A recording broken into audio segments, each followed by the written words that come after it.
First things first, we got to get this tire off.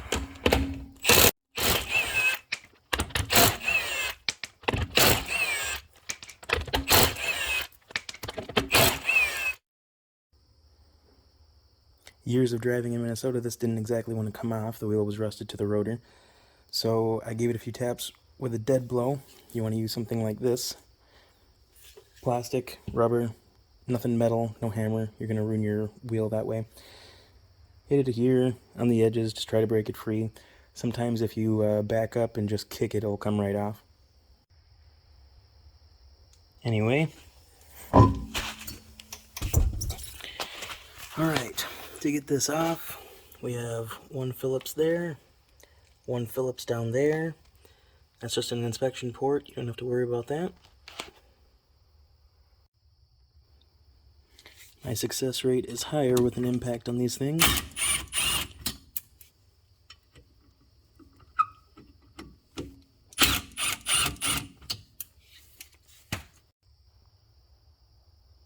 Now I know you saw me take those screws out with an impact, put them back in with hand tools.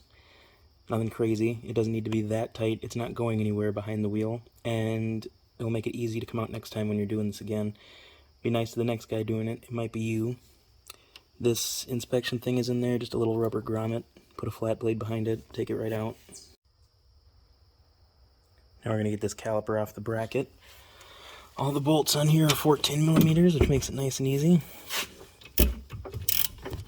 And I didn't take that bolt all the way out, just loosened it so that it gives me some tension. Hold that caliper in place so I can take the bottom one out. Now we'll get both of these out. Set them aside, work this off.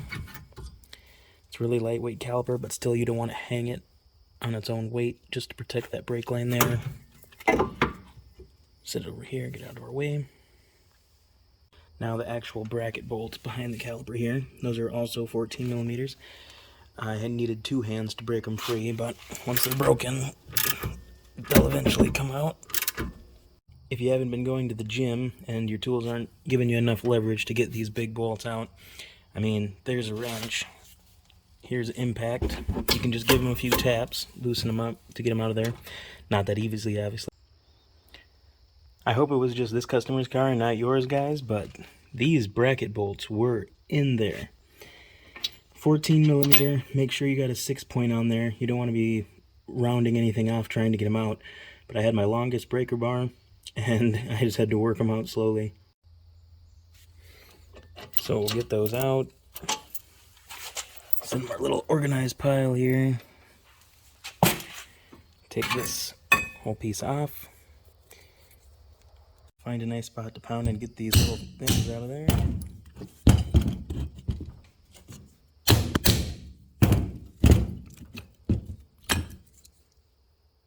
Get these old parts out.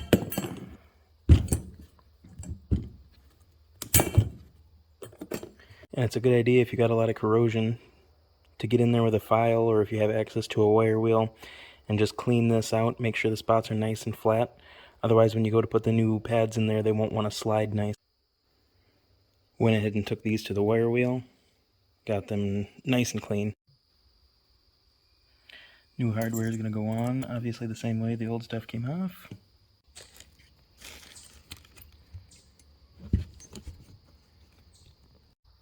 Voila, ready to reinstall.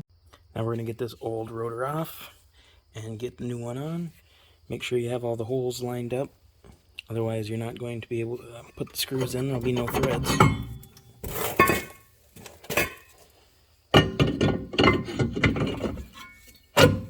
If yours came packaged with grease on it, they put that on there for so it doesn't rust during shipping. But if yours came with that, you're going to want to wipe that all off with a little brake cleaner, because you don't want that stuff to be touching the surface of your new pads. And I'll pop this grommet in. And like I said, we're going to put these back on with hand tools. And they don't need to be that tight. They're just holding the rotor in place.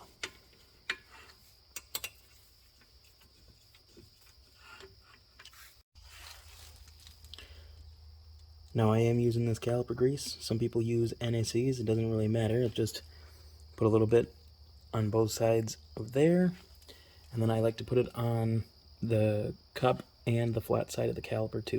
And no reason to get carried away, just a light film. Grease attracts dirt, just enough to let the pad slide easier. Not sure if the other brake brands do it this way, but on Import Direct, these little notches go on the inside up against the cup here. Otherwise you won't be able to put the caliper back on correctly. And when you put the pads in, they should be able to slide nice and easily in there. Otherwise, the caliper's not going to be able to compress it when you hit the brake pedal. Now we're going to go ahead and put this back on.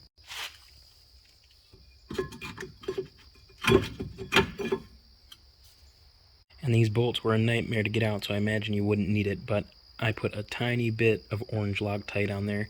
Orange or blue, you don't have to put it on unless the manufacturer recommends it. I just do it for a little bit of security. Still going to torque it to spec. I'll put those torque specs in the corner.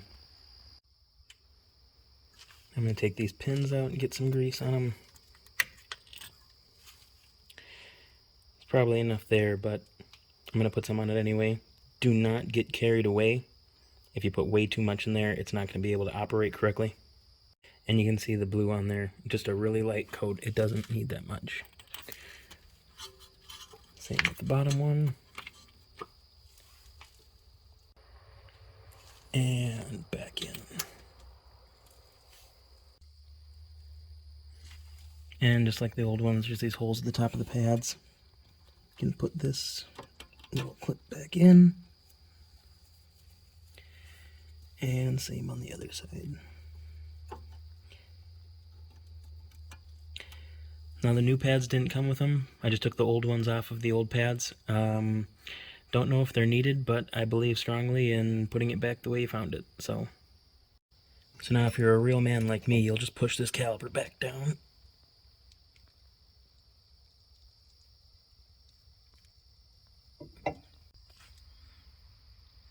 Alright, obviously I'm kidding, guys. That was just because this is a newer car and it was easy to compress.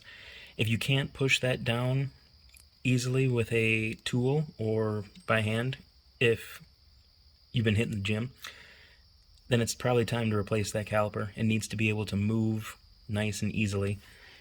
Using a tool like this, you should easily be able to compress that thing. If it doesn't move, don't try to get it unstuck. It's time to replace it. I'm going to get a little bit of grease on there.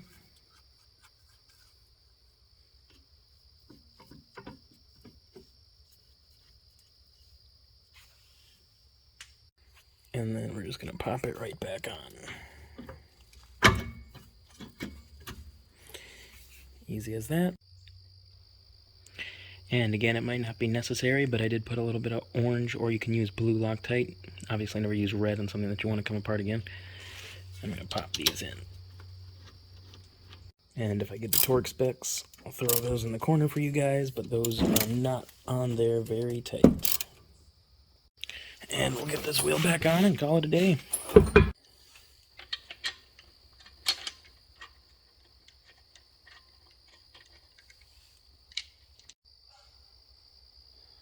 They are aluminum alloy wheels, or these ones are at least, so I'm going to torque them down to spec after I ugga-dugga them on.